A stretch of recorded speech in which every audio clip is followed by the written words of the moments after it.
is a war. It's happening now. It will decide the fate of humanity. The time to choose sides has come. We are the resistance. We are the info war.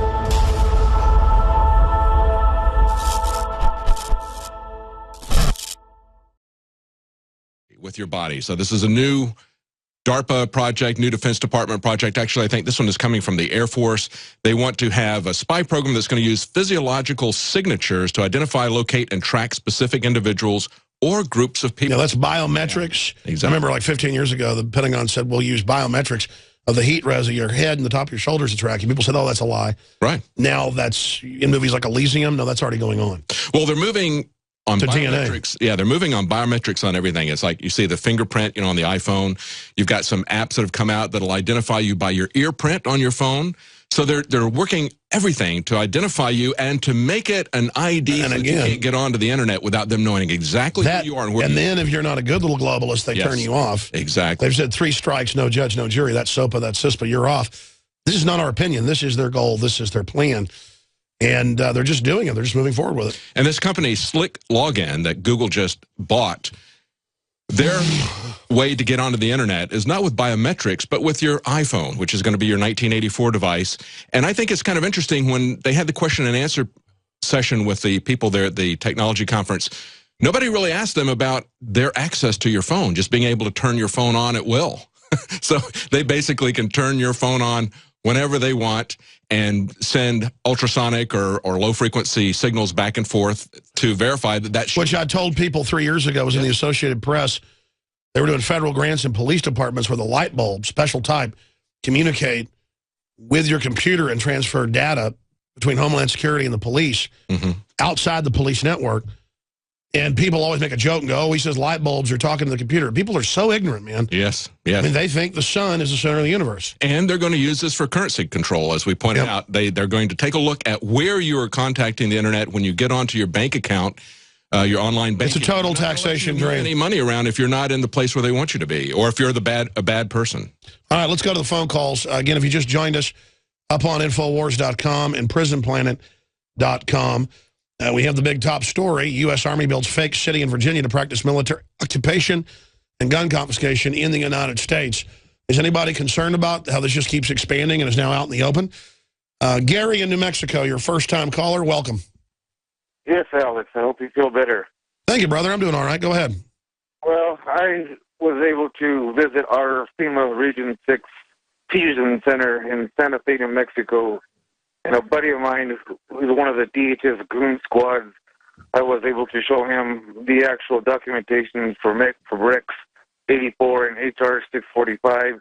And then I even showed him the video you guys had with a banned version with you and Jesse about the FEMA camps. And after they saw all of that, I got escorted out within about 10 minutes and told never come back here. That's right. You're an evil American saying, hey, these threat fusion centers are international takeover hubs. And the RAND Corporation, by the way, admits that in their National Stabilization Force documents. Thank you so much for the call, sir. Alex, that was a response of the Ohio National Guard when they were questions about this FOIA request that talked about the scenario where they had gun owners there. The guy said, that's the end of our conversation, just cut him off. Yeah, you're not going to discuss the enemy. That's right. They don't want us to know they're engaged in treason. And they're just going to do it. And that's how you're manly, is that you train to take the guns. And yeah. And you have MSNBC announce that, the kids belong to the state. Yeah. You point it out, you show them the documents, and they say, that's it, we're not going to talk anymore. They don't deny it. They don't try to walk around it even. Yeah, because they know, because they're following them. They have a public, they're lying to you. Just like, folks, if you're doubting us, when school starts again next year in August, you'll see newscasts everywhere, no matter where you are in the world, saying it's the law to take vaccines. There is no law in the U.S. They lie and say, it's the law, we're going to arrest you, when there is no law. This is an organized crime syndicate. And the average person following the crime syndicate orders isn't even evil. They just follow orders, which is the Nuremberg defense. Let's go to, you talk about that after we come back from break. I want to get your take on that, David. Let's talk to Michael in Texas. You're on the air. Welcome to the first-time caller. Hey now, Brother Alex and Brother David, good afternoon. I had a report from South Texas about 400 guardsmen conducting a mock drill. My computer just crashed, but they're down there corralling people. I wanted you to understand this rhetoric. I think it'd be important for you guys in your audience to understand that they were quoted as saying that we are pretending it's a UT football game and there's contamination. So then they go to the extent of engaging in mock fighting and tearing clothes. You know. Yeah, listen. It's civil unrest training. It's happening everywhere. And 3 years ago, there were articles in the San Diego paper where they were training to mow down citizens. So the PSYOP, this is in the news, they said, we'll just call it zombies and claim it's mass zombie killing drills. See, they've dehumanized you now, but we're seen as zombies, and we're called zombies by the NSA. Well, and you had the shooting targets that went up, remember, of a pregnant woman. No hesitation. Yeah, no hesitation, shooting targets, right. And the average cop or military, they think, well, I'm part of the system, we're good guys. Because they follow that idea. But no, the people on top are pure evil. Yeah. Anything else from South Texas, brother? Well, one or two things. As far as taking back the whole idea that they are the degenerates, I understand. We need to understand that we're not the bad guys. But one more quick thing, as far as the seeds, guys, I got my first order of the survival seeds. They're in the ground. They have germinated.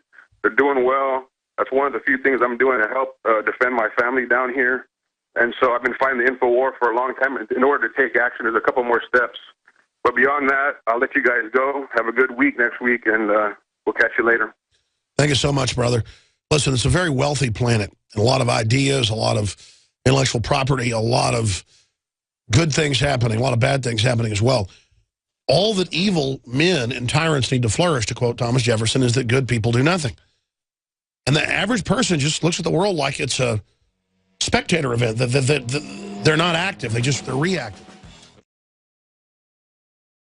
The globalists have controlled the mainstream media for a long time, but now they're expanding, making the weaponization even more vicious and deceptive. All the major networks are state-run. We are partnering this year with the NFL. The NFL has become a political weapon against the Second Amendment and pushes Obamacare. MSNBC tells us that our children belong to the state. We have to break through our kind of private idea that kids belong to their parents or kids belong to their families and recognize that kids belong to whole communities. The brainwashing media machine has been turned up on high, and it's time for humanity to double down on the true people's media and strike back against the tyrants that are destroying our civilization with their lies and fraud. We are the resistance. You are the resistance. You are the info war. It is more important than ever to realize that we are not the alternative media. We are the true media. The establishment dinosaur press is dying. We are in an information war, and we are losing that war. Join us at InfoWarsNews.com and PrisonPlanet.tv. Members can share their memberships with up to 11 people. By subscribing, you will literally be buying war bonds in the info war to expand our operation in the face of the tyrants. Join us at PrisonPlanet.tv.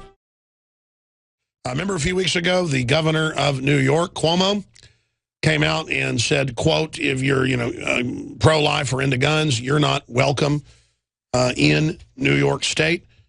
That is what you hear in a fascist country. And then Clarence Thomas came out this week and said society is overly sensitive about race.